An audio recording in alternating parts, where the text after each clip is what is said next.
Hi, my name is Dr. David Utzke, and I'm here to bring you another CPE short.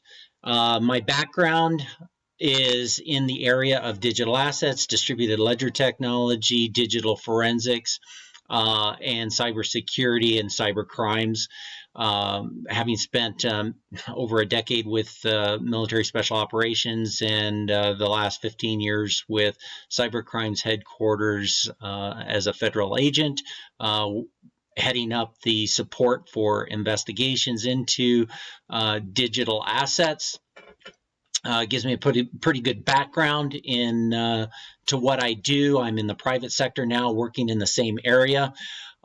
With that noted, I also work with the technologies of extended reality, which includes virtual reality, VR, and augmented reality, AR. I also work with the technologies of artificial intelligence and quantum computing. So with that background, I want to bring you a little insight into some things that are going on. And I'm going to take the opportunity to build off of an announcement just 2 days ago from Cardano, who released their own stablecoin, which for many people, they don't understand that stable coins are actually not coins at all. They're tokens. The difference between a coin and a coin is a digital asset that is hard-coded into the distributed ledger. There are typically cryptographic protocols that are in place, like digital signature algorithms that protect the transactional information as the digital asset, the cryptocurrency, is transacted.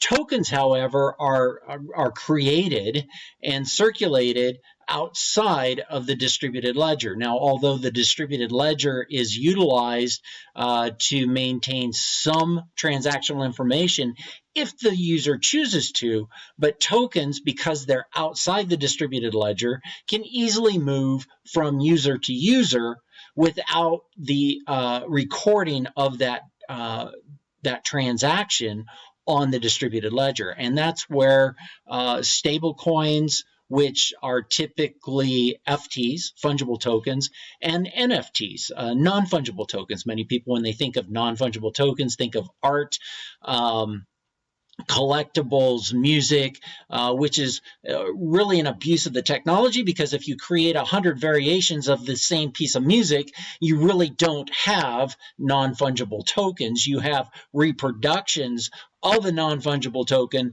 multiple times. So how non-fungible tokens have been used for music, collectibles, and the like, if there's more than one of the same piece of music or art or something like that, it ceases to be a non-fungible token. And that's one of the reasons that tokens in general are more vulnerable, is the fact that they are outside of the distributed ledger and there is no crypto. So when you hear someone refer to token assets like non-fungible tokens or stable coins as crypto, that's a false narrative in the fact that there is no cryptography in the creation of a token. So with that said, again, taking the opportunity off of Cardano's announcement to kind of get a little more into stable coins is, number one, we need to realize that stable coins really aren't that stable. We've seen the collapse of a number of quote-unquote stable coins. They're really what in academia, and I teach at 2 different universities, one in Homeland Security and the other at a technology university, teaching grad students how to code and build these assets. But and having been in this area for 35 plus years, we've seen a lot of evolution in the development of distributed ledger technology. And where you have older technology as what's used in the Bitcoin distributed ledger, which is a blockchain technology, which has actually been around since for decades before the introduction of the Bitcoin blockchain, going all the way to 1949 with Dr. Claude Shannon's concept of block ciphers. Dr. Saber and Stornetta actually built out the first blockchain in 1991, which was then between the work of cryptography and cryptocurrencies from David Chaum and Dr. Haber and Stornetta's work in blockchain technology is what the team of Satoshi Nakamoto used to then create a distributed cryptocurrency, and it became the Bitcoin blockchain. And from there, we've got many different types of distributed ledger. Blockchain is one type, DAG is another, Tempo is yet another. And so the Cardano distributed ledger is built on DAG, directed acyclic graph. It is a distributed ledger technology, just like blockchain or block DAG is. Pure DAG is non-blocked technology. But you can still have cryptocurrencies, and Cardano has an ADA, ADA cryptocurrency. And so in the introduction of the Djed stablecoin by Cardano, they also have, that's a token, that's their stablecoin that they refer to it as, which we know is a peg token. It's pegged to the US dollar. The ADA is their cryptocurrency asset. And then, of course, they have an ADA token, an ERC20 token, a fungible token on the Ethereum platform. So they've taken their cryptocurrency ADA and created a token ADA to be able to be utilized on other ledger systems. And then they also have a Shen token. So you can see how digital assets can become very confusing if you really don't know what you're dealing with. And for those that invest in these assets, understanding how complex and how these different assets are used is extremely, extremely important. Otherwise, you end up being sucked into a situation like what happened to many people in the FTX collapse. We see Gemini, we see Genesis, and a number of other centralized exchanges collapsing around this investment activity because many people didn't understand what they were investing in these digital assets. They all refer to them as crypto, and it's far from that. Understand that less than 5% of the 21,000 plus digital assets currently in circulation are actually cryptographically based digital assets like Bitcoin, Litecoin, Monero, Dogecoin. Those are your cryptographic based digital assets, and that's why we refer to them as cryptocurrencies, because they are architected and designed as a peer-to-peer currency. Your token assets are used for many other types of use cases, and they are programmable. So they can be designed as a utility token. They can be designed as a security. They can be designed to be pegged to another asset.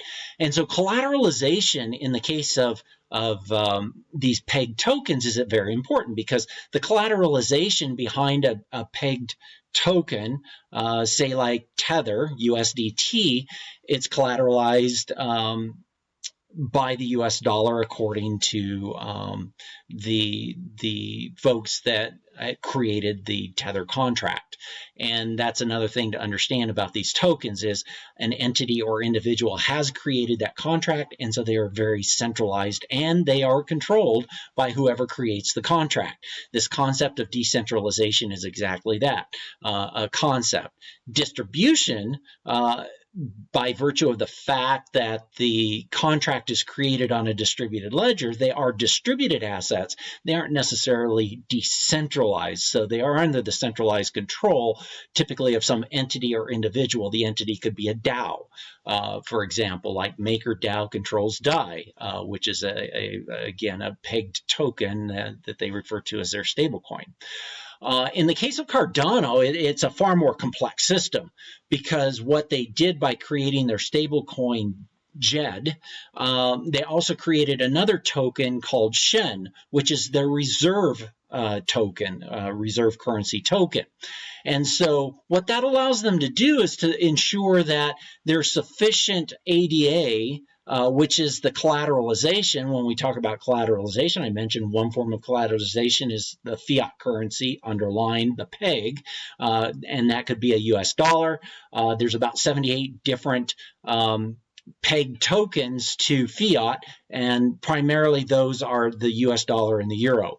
There are other stable coins that are pegged to gold, so there are commodity collateralized peg tokens, and some peg tokens are pegged to another digital asset. In this case, the digital asset collateralization exists in the Cardano system, and they're using their ADA cryptocurrency to collateralize their Djed token, but then they're using the Shen token as the reserve currency. So all of this said, they're actually over collateralizing by between 300% to 800%. To ensure that there's always sufficient collateralization there, because again, the collateralization is based on their cryptocurrency, which fluctuates in price, in value, and so this over collateralization is designed to prevent a collapse of the currency, and then the reserve currency of the Shen is used then to ensure is their proof of reserve currency. So basically there's an algorithm that's set up to ensure that there's sufficient Shen and ADA based on the number of Djed that are being minted and in circulation, all balanced to maintain this over collateralization. So with all of that, the idea that I want everyone to walk away with is that digital assets can be very complex, and it's very important that you understand what it is if you're going to invest.